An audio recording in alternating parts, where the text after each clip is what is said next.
75 pieces of distribution equipment with zero or near zero emissions new equipment across forklifts, tractors, yard tractors, and within our Modesto operation. We put a deposit down for 100 Tesla units when they first announced, and these will be some of the first 15 units that we put into operation here in Modesto as part of the grant program.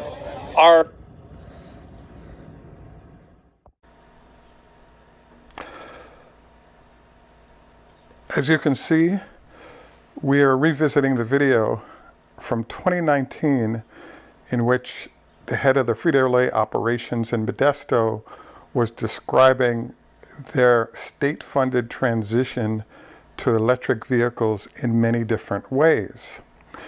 Today's show is focused on the fact that we now have images of the Tesla Semi 3.0 in regular operations at the Frito facility. This is Greg for Teslafaninsight. We want to thank you for joining us. If this is your first time, welcome. If you're a repeat visitor, welcome back. We also want to thank our Patreon supporters.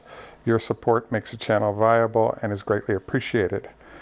So what we wanted to focus on today is the fact that we've been told by some folks at Tesla that the operations in Modesto are ongoing.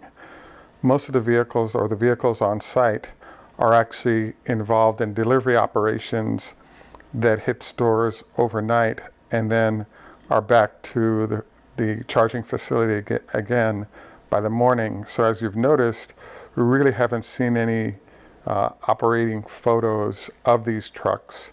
And I think the nocturnal activities make it hard to A, see them, and B, sort of get shots of them in the process, but they are in motion.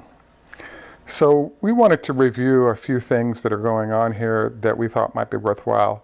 The first item you'll notice is that the trucks that were from 2019, our initial video from the Modesto B, are actually the 2.0 version of the Semi.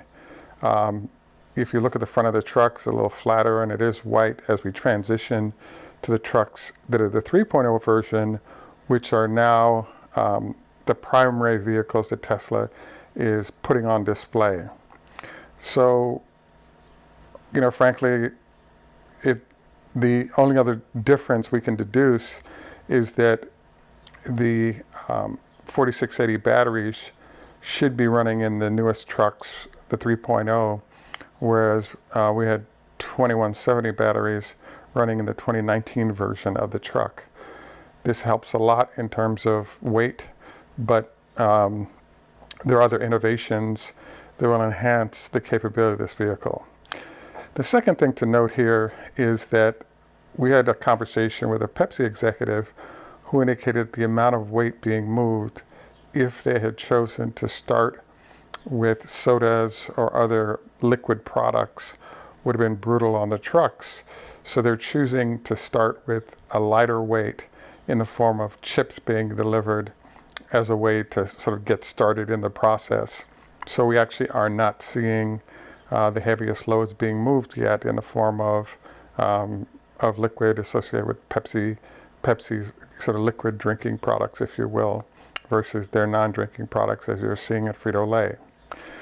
The third question would be, I believe that yes, Pepsi was an early adopter for ordering trucks, but there are other people like Walmart as well as FedEx that got to the window around the same time. So a legitimate question would be, why would they get priority over the other entities involved? And I believe the answer to that is the fact that the state of California put up $38 million to fund not only the semis, but medium-duty trucks, as well as solar panels and other methods to have a complete reduction in the amount of pollutants as a test case that can be used at other facilities.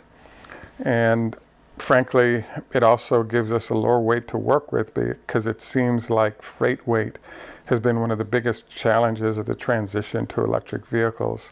And it's our belief that Tesla's slow delivery to market has been designed to address this.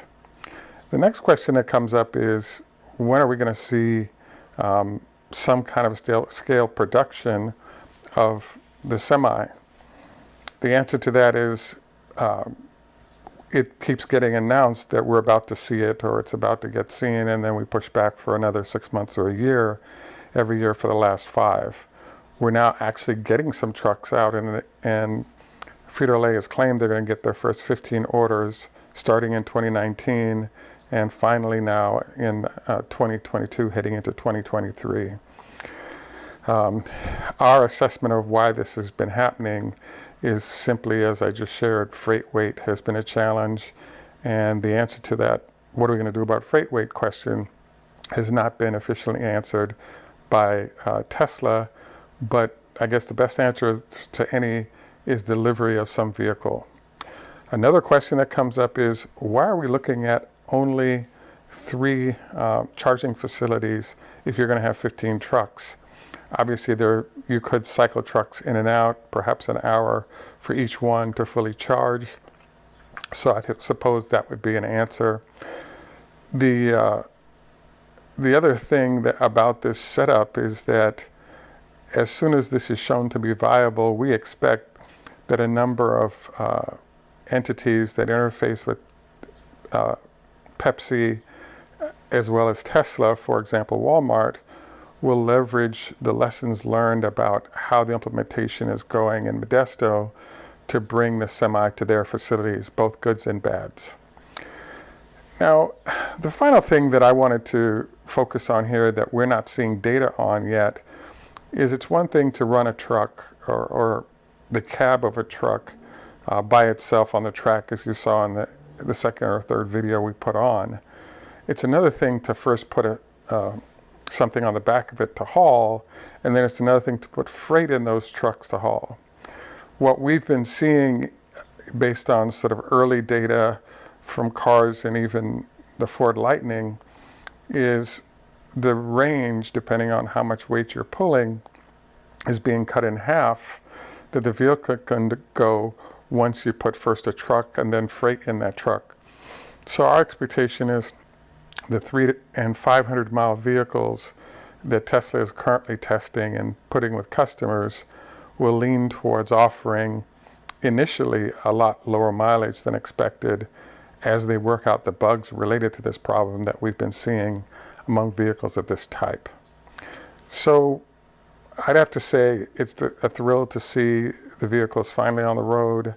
It's a thrill to see Tesla continuing to test to make sure everything goes well, but also vehicles in the hands of customers so that they can assess whether or not it's worth the wait to try to integrate Tesla's products in, or should they go to hydrogen or natural gas or some other method to reduce emissions. The one last question I also don't have an answer to is that the California Air Resources Board is actually paying for everything related to sort of this test site for Tesla. And I have to admit, I'm a bit surprised to see that hasn't been had an effort to have sort of a test facility set up in Los Angeles, because one of the biggest targets of pollution is the trucks that bring freight in off of Long Beach as well as the Port of Los Angeles. And there have been a number of efforts to change the nature of the trucks and other methods to reduce this pollution. And I'm surprised they're testing in Modesto and paying that money rather than testing in LA, where the pollution impact is far greater than it is, I believe, in Central Valley because of higher density, more automobiles, and definitely more freight on the move. So I just have to say congratulations to Tesla at getting product in customer hands, and let's hope that the tests that go on are smooth ones so we can move on to some scale deliveries of these vehicles as they keep producing in multiple places in the country. I want to thank you for joining us. This is Greg for Teslafaninsight. Tschüss, au revoir, lehitrot, hoda hafez, drazije, ni hao ma, konbanwa. And in Jamaica we say enough respect, walk good. Thanks for joining us. Have a great day, and bye for now.